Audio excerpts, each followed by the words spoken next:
So let's get into this because I want to talk about peer-to-peer gossip. And I think this is something that, some people might argue Algorand should have had for a while. I think it's doing really, really well because it's coming now, and we're going to talk about what that means and why it's important. I think this is a really important concept in Algorand, so we'll dive into that. And then we're going to look at some numbers from Nansen on the first half of the year and how Algorand is doing, which coincides with the adoption of peer-to-peer gossip. Not necessarily saying they're related, but I think it's a good excuse to kind of talk about these numbers and kind of fill in how Algorand is doing. So we're going to do all that. Let's look at I found this, first I found this tweet from the Algorand dev account. So let's start there. This is from the Algorand developers page. Soon Algorand will transition to a P2P gossip network. And this was back in March. So the soon is basically now, right? They say after staking rewards were introduced this year to incentivize people running nodes on the Algorand blockchain, and it really exploded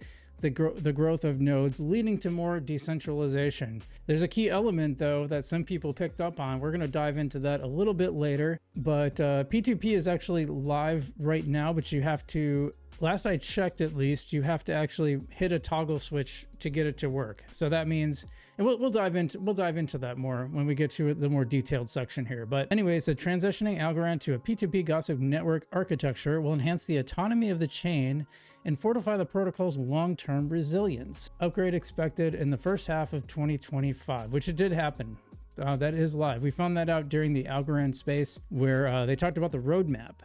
They mentioned that was basically already live. I think they should have shouted that from the rooftops a little more, but we got it out there, and that's very great. So by providing peer-to-peer data propagation paths, the network will reduce its reliance on relay nodes and become further resilient to any potential disruptions. Now, some of you might be reading that and going, what the heck is data propagation paths? Well, you don't need to know that.